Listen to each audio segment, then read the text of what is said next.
거실편에서 내가 못한 이야기가 있어. 지금 30년 건축하면서 거실에 대해서 품고 있는 의문이 뭘까? 이걸 한번 좀 생각을 좀 해봤는데 뭐냐면 이게 단순하게 정치 이야기가 아니야. 그냥 어떤 성향에 대한 이야기야. 내가 지금 느끼는 걸 사실대로 말하는 거야. 나는 요즘 어떻게 느끼냐면 진보적인 부모 밑에 있는 애들은 보수적으로 커. 보수적인 부모 밑에 있는 애들은 진보적으로 커. 미국이나 다른 유럽의 가정은 부모의 정치 성향을 굉장히 많이 닮아. 근데 우리나라는 반대야. 부모의 정치 성향하고 반대로 자라는 거야, 아이들이. 그게 왜 그럴까 이제 고민을 많이 해봤는데, 우리 부모님 세대는 엄청나게 보수적이었잖아. 그래서 우리 또래 사람들은 다 진보적으로 컸어. 근데 우리 밑에 애들은, 자녀들은 깜짝 놀라는 거야, 부모들이. 내가 그렇게 진보적인 생각을 할 수 있게 키웠는데도 애가 보수적으로 자라는 거야. 다른 민주주의를 하고 있는 다른 외국은 부모의 정치 성향을 자녀가 이어받는 경우가 굉장히 많아. 우리나라만 유독 반대인 거야. 이런 거 고민해 본 적 없지? 나는 이게 우리나라 거실 때문이다라고 생각하기도 하는 거야. 실제로 지금 우리나라의 진보적인 사람들이 뭐 40, 50대라고 하잖아. 진보가 40, 50대가 주류고 보수가 70대 이상이라고 보고, 또 보수가 20, 30대가 보수 성향이 많다고 보면 여기에 자녀고 여기에 자녀야. 딱 그게 반대로만 가는 거야. 이게 참 신기해. 외국하고 완전 다른 사례거든. 민주화된 다른 외국 사례는 부모의 성향을 자녀가 거의 따라가는 경향이 많아. 근데 우리만 반대로 가는 거야. 그게 여러 가지 이유가 있어. 교육에 대한 문제를 이야기하는 사람도 많아. 12년 동안 하는 이 우리나라 교육이 전체주의 교육이고 1등만, 공부 1등 하는 애는 무조건 착한 애로 인정하는 거야. 그게 잘못된 거거든.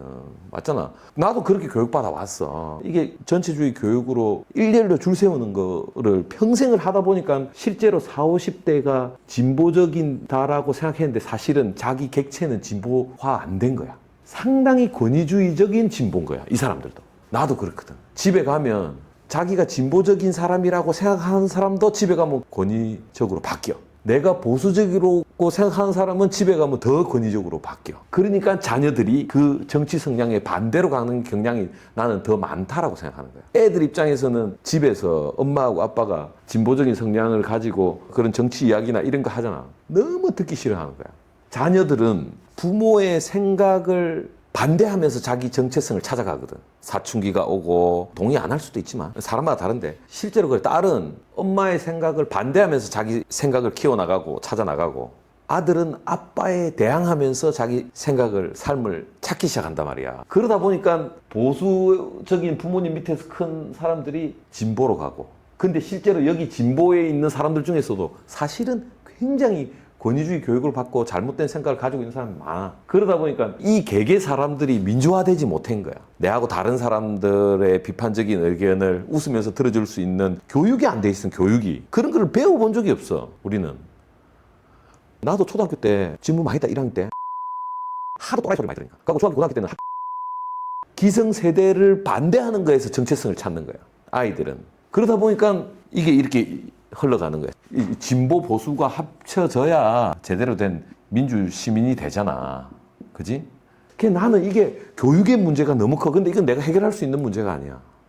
그러다 보니까 나는 자꾸 주택에 이게 자꾸 문제가 되지 않을까 생각하는 거야. 보수적인 사람은 집에 오면 더 보수적이고, 진보적인 사람도 집에 오는 순간 폭력적인 아버지로 바뀐단 말이야. 그러니까 우리가 할 수 있는 것 중에 결국은 사람이야. 그 사람이 바뀌어야 되는데 1%라도 2%라도 영향을 줄 수 있는 공간을 찾아야 하지 않을까라는 생각이 엄청나게 잠재돼 있어. 그래서 내가 거실을 싫어하는 거야. 우리 아버지가 보면 이거 엄청 싫어하겠네.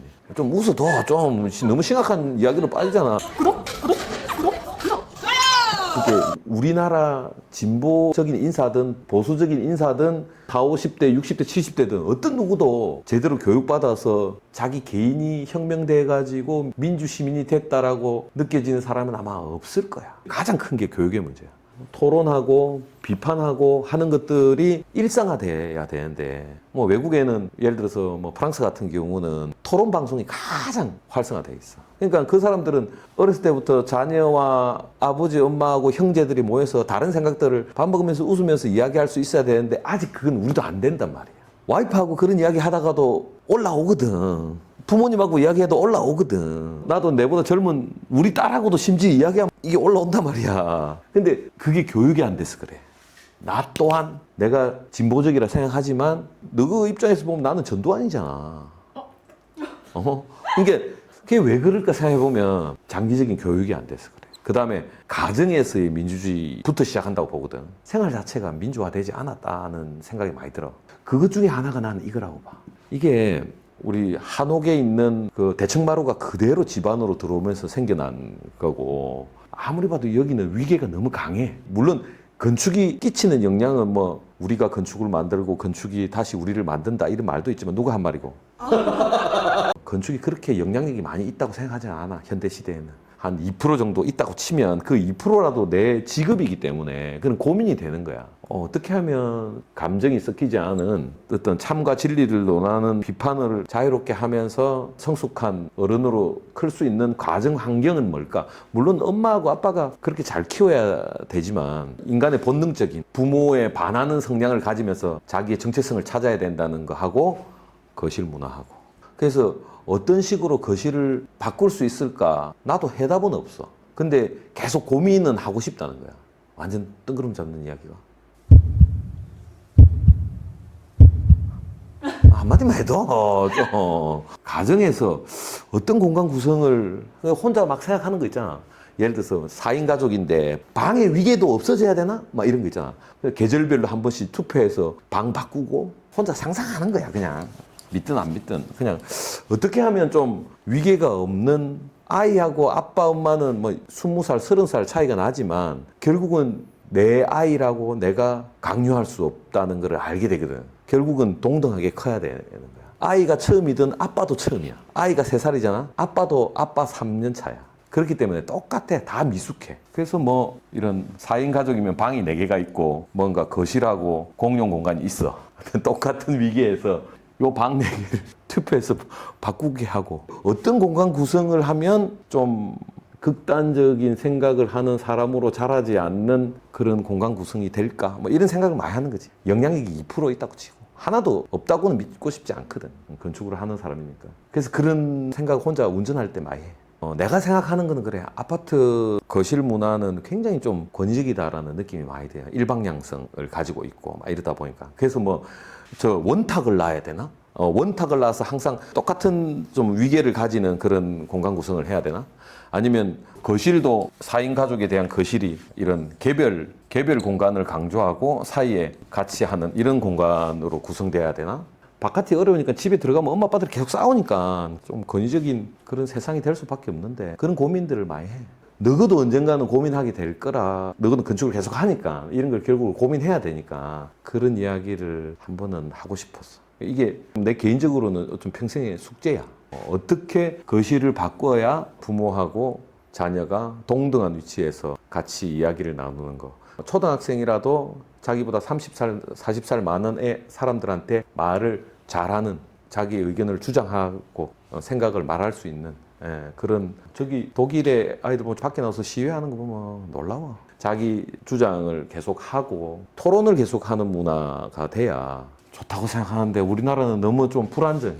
너무 고도성장하면서 물질주의에 뒤덮여 있다 보니까 그러니까 결국은 내가 나를 사랑하듯이 남도 사랑할 수 있어야 되거든.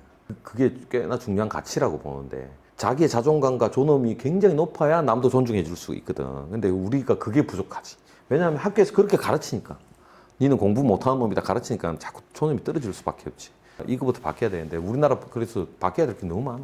이거는 내 분야가 아니고 정치도 내 분야가 아니지만 요거는 평생 내가 한번 고민하면서 같이 클라이언트를 만나서 이야기할 때 느껴지는 생각과 그런 걸 표현할 때 이런 것들 조금씩 표현을 하고 있지. 그래서 우리가 설계한 건물들 보면 거실이 좀 독특한 것들 많이 나오잖아.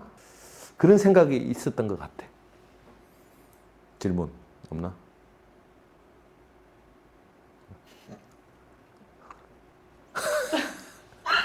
질문!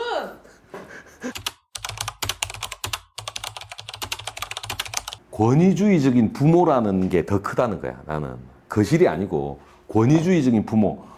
실제로 이 사람도 굉장히 권위주의고 폭력적이고 이렇게 돼. 이렇게 성장돼 왔어. 우리도 그렇게 해. 우리 내 주변에 보면 자기가 진보적이라고 생각하는 대부분의 40, 50대들 보잖아. 굉장히 폭력적인 사람들 많아. 자녀들한테. 이 사람도 집에 가면 굉장히 권위주의적인 아빠로 다시 변하는 거야.